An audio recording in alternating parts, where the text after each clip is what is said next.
Down in Texas, they're still talking about the little rabbit that had come down from the United States to wipe out the whole state of Texas.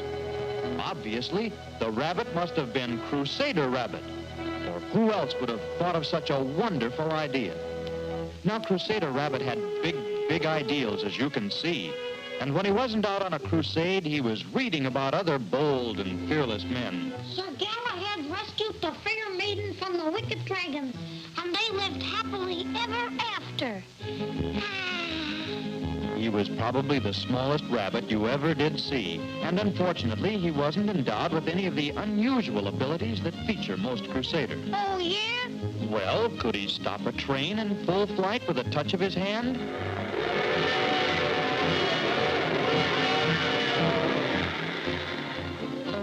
No.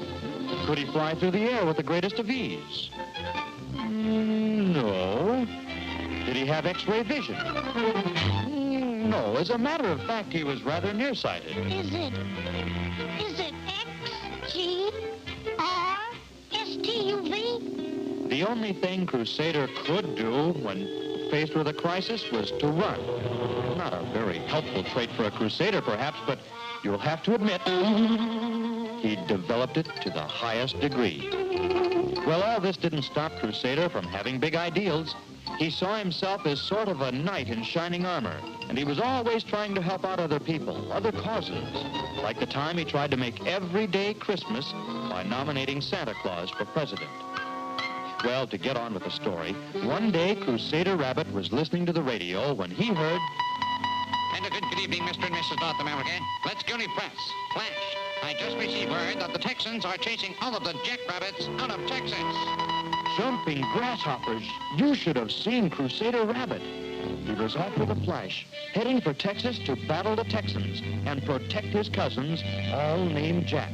When all of a sudden, he realized... Golly, I might need some help. He knew he could handle the Texans. They were all singers, but he was worried about their horses. Well, as luck would have it, he was right by a circus at the time. So I went in to find someone who could help him. No, I'd never be able to talk to him. No, we'll be using swords, not swallowing them. Then his eye spotted another banner, and he heard the most ferocious-sounding roars. That tiger must really be a monster.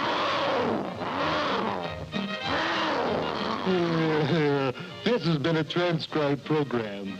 Crusader Rabbit knew he'd found the one to help, so he planned the escape. Tiger, it is I, Crusader Rabbit.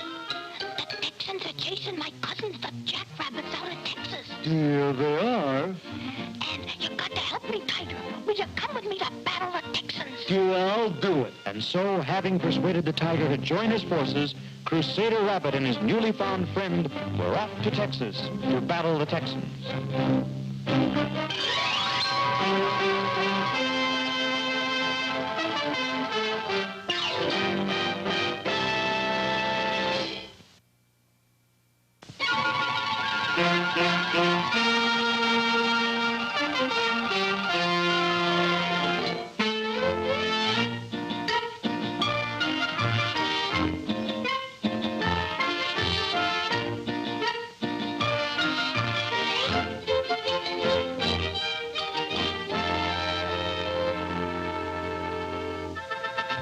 When we left our little hero, Crusader Rabbit, last time, he had just received word that the state of Texas was planning a campaign to rid herself of every last jackrabbit within her boundaries.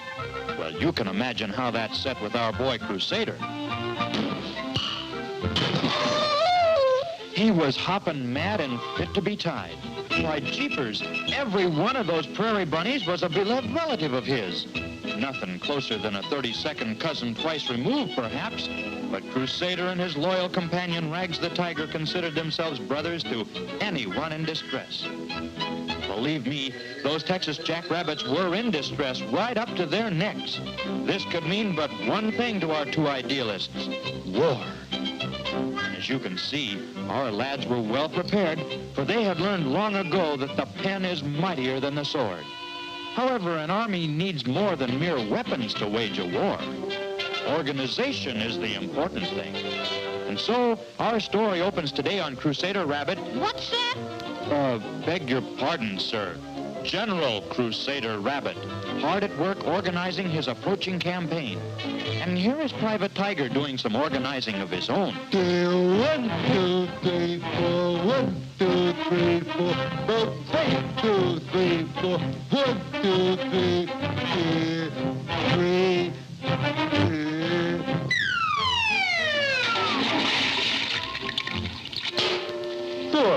In fact, Rags did such a good job of organizing the enlisted personnel that the general soon promoted him to sergeant. Then, of course, there was the matter of supplies. Carefully, Crusader checked every piece of equipment. One camp stove, cream puffs, footlocker, canoe, cream puffs, sleeping bags, radio, and cream puffs. Check. Sergeant Tiger was soon in finding out that an army truly does travel on its stomach. Well, at last all was ready. And so, with a hearty Forward march! the pair set off for far-off Texas. On and on they went, up the Chisholm Trail, across the Old Western Trail, down the Goodnight Loving Trail, along the Shawnee Trail, then the Bozeman Trail, up the Chisholm Trail, along the... Say, wait a minute, boys. Don't you know where Texas is? Get the guy. Don't we know where Texas is? Golly, that's right. We don't. Just a minute.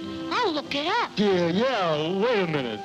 This dictionary will tell us. Let's see now. Termite, territory, terror, Texas. Here it is, Texas.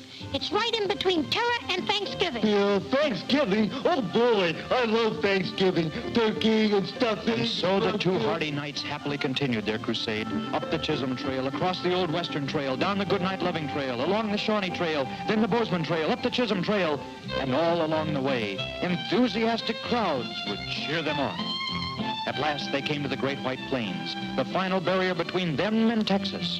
Without a backward glance, the two brave warriors set out across this wasteland. Alas, if they but knew, there's not a drop of water out there for over 200 miles. You said it, Bub. Nary a single drop. You won't want to miss the next episode, folks. I calls it the Vulture's Dinner. You get it?